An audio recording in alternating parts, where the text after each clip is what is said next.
This is Official Nerd Business.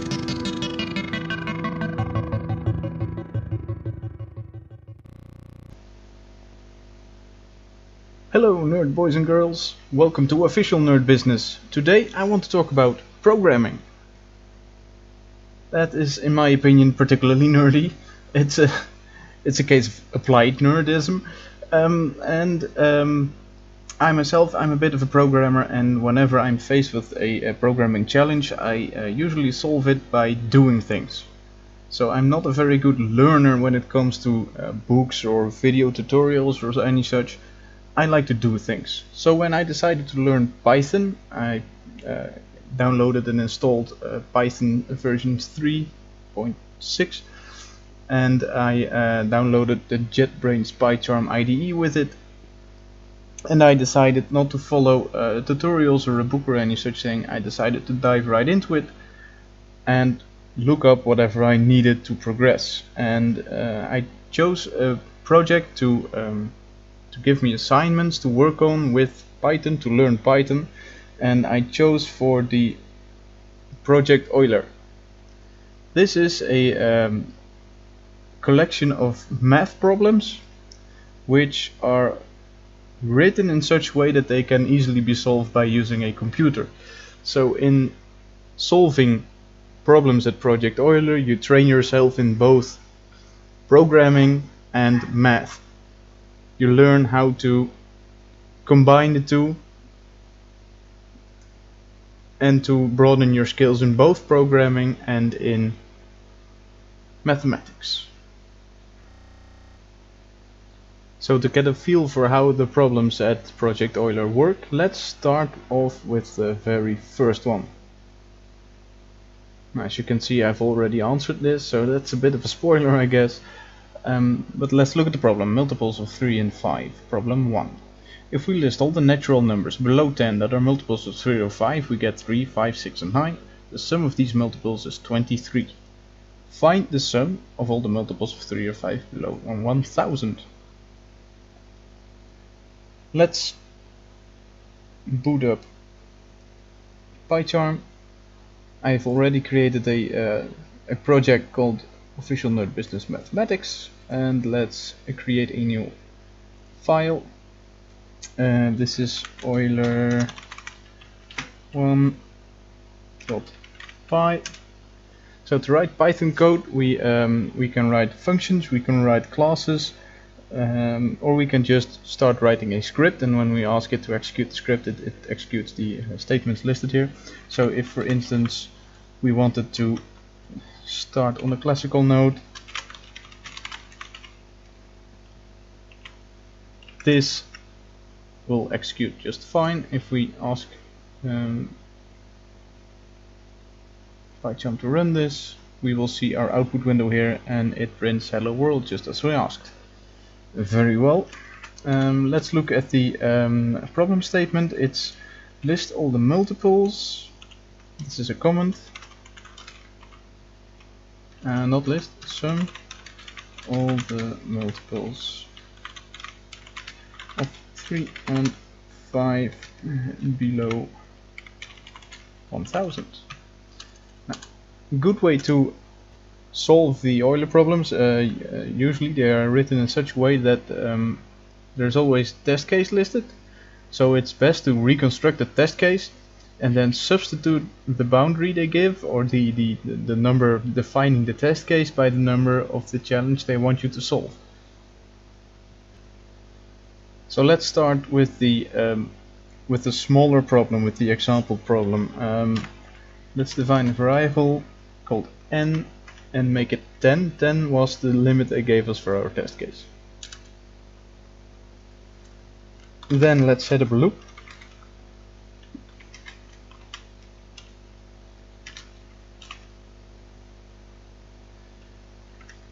And we want the x variable to start at 1. We now have two variables. We have an n which has the integer value of 10. We have an x which has the integer value of 1. And Python has a while loop, while x is less than or equal to 10, and what we want to do at the end of the loop is increment x, which we can do in this way. Also, we need a third variable to store our sum, our running total in, and that starts out as 0, and when we're done here, we will print out whatever value s is. So, as you might see, some languages, Java, JavaScript, or C#, .NET, they require you to use parentheses here and also parentheses in the loop. So you would often see these here and then here again, and whatever body in your loop is here. Python works slightly differently. One of the nice things about Python is that the indentation of your code, so the number of spaces in front of your statement, determines in what kind of block it falls. So the while loop has a definition which is on the baseline, and then it has a body with the instructions that you will execute in the while loop, and those are indented. Those are those jump in 4 spaces or one tab. And PyCharm does this automatically for you, so that's nice. So let's see what we need to define in this body. If we can divide x by 3, and there's a special instruction called modulo. So if x modulo 3, if we divide, usually we would use this for division, and we would get how many times 3 fits into x, and with this we get the remainder. So this tells us if there is no remainder, then this number is cleanly divisible by 3. In comparisons, Python, I go up and learn how to type. Python uses the double is equal sign, and whenever we, as you can see in the while loop, whenever we have defined, whenever we have the definition ready, we use a colon. Same goes for the if. So if also is a block defining statement. So you have a definition, and then you have a body. So if it's divisible by 3, we want to add this number to our running total. There we go. And if it's divisible by 5, we want the same thing to happen. So let's just copy it, swap out 3 for a 5. Yeah. Yes, so we loop through every x. We loop through every x below n. I need to not use 10 here, but n. And if it's divisible by 3 or by 5, it gets added to our total. Eventually we will print the total. So let's once again execute this. 33. And the problem statement, we said we should be getting 23. Oh, but it needs us to stay below 10. So there is our problem. This should not be less than or equal to n. This should strictly be less than. Alright. 23. Oh, look at that. So let's increase n to the required 1000.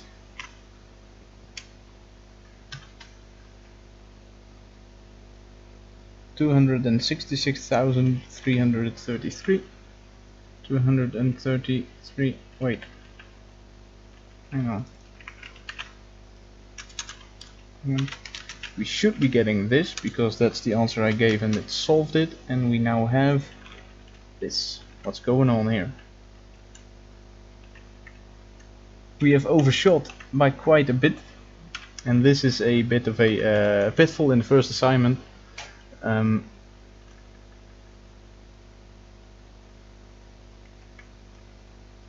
There are numbers that are divisible by both 3 and 5. Those are numbers divisible by 15. And we have counted those double. But the problem statement wants us to count them only once. So instead of an if here, if we have 15 for example, if 15 is divisible by 3, add 15, and if 15, because this gets executed but then this also gets executed, and 15 is also divisible by 5, so we're adding the same 15 twice. One very quick fix, one very dirty fix by the way, could be if x is divisible by 15, then we have counted this number twice already, so we should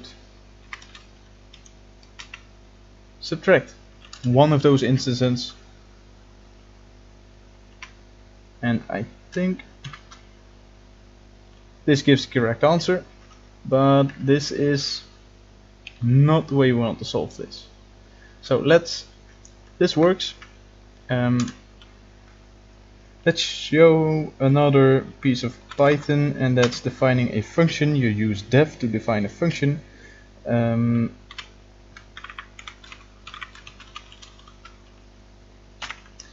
Let's say that this function is called attempt1 because this is the code we wrote the first time around. Attempt1 runs up until n, and defining a function is a block statement with a definition and a body. So here we have everything that needs to go into this body. Functions can return nothing, which this function at the moment does because we never have a return statement. Or we can add a return statement, and now whatever value we have in s gets returned. Now it doesn't know s, it doesn't know the loop counter x, so we need to take those out of the main body of our script and into the function definition. So we want to put them here. Mind the indentation, because this tells Python that the function we defined as attempt1 is over, and we return to the main part of the script. However, then this indentation makes no sense because this isn't a block defining statement, but we do jump into a block. So that's wrong. This should be on line with this because this is part of the function now. And if we want to execute the function, we can just say we can just call the function like so. So we have an n defined. Oh wait. And also whenever you call a function, the function definition needs to come before whenever you call it. So let's move the function to the top. Script execution is as follows. It starts here, it sees that we define a function, so it puts this function with name and all into its memory, if you will, but it doesn't execute it because we haven't called it yet. Then the main script continues, it sees that we define some random variable n at 1000, and then we call the function, so n is put in here.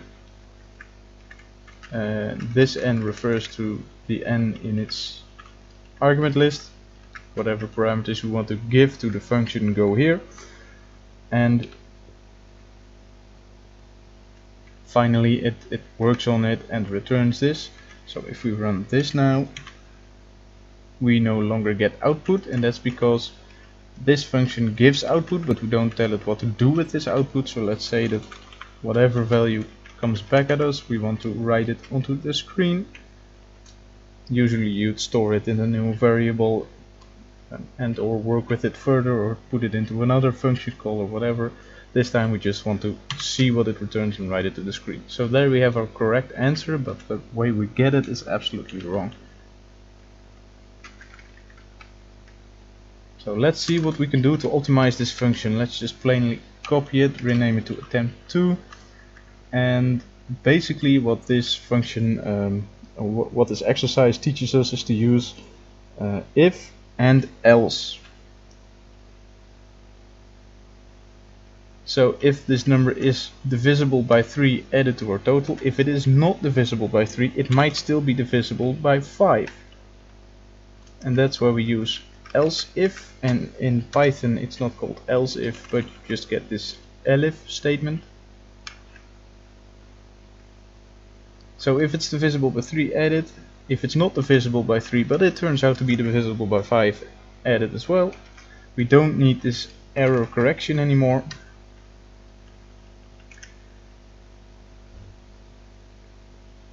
And we don't need an end if, as you might expect in other languages, especially in BASIC, for example, because the code belonging to the if statement, or in this case the else if statement, is terminated by the fact that this statement is not on the same indentation level as this. So once again, indenting your code makes Python understand which parts go where whatever block ends, etc.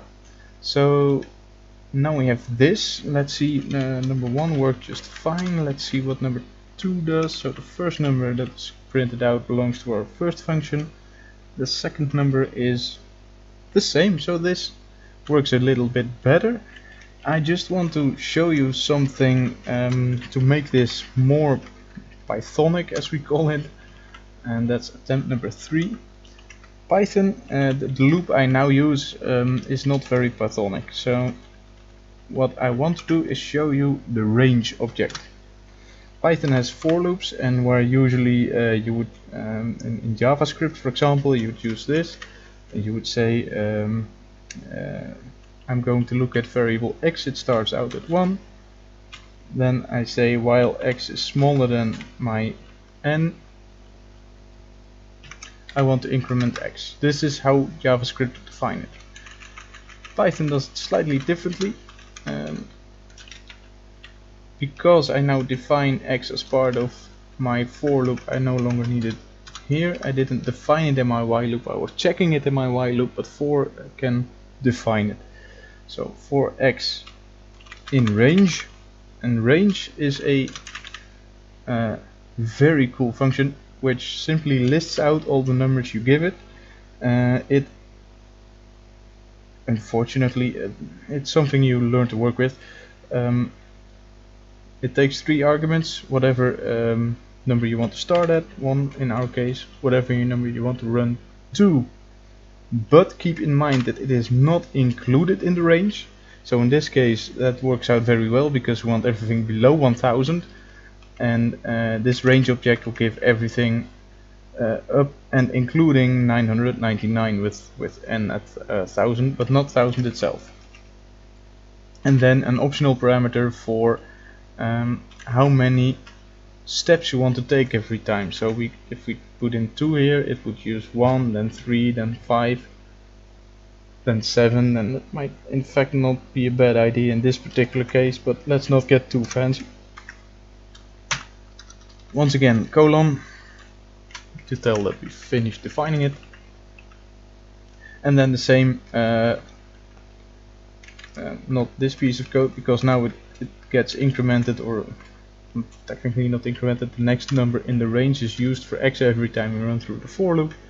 So there we have it, attempt number 3. Let's see how this works.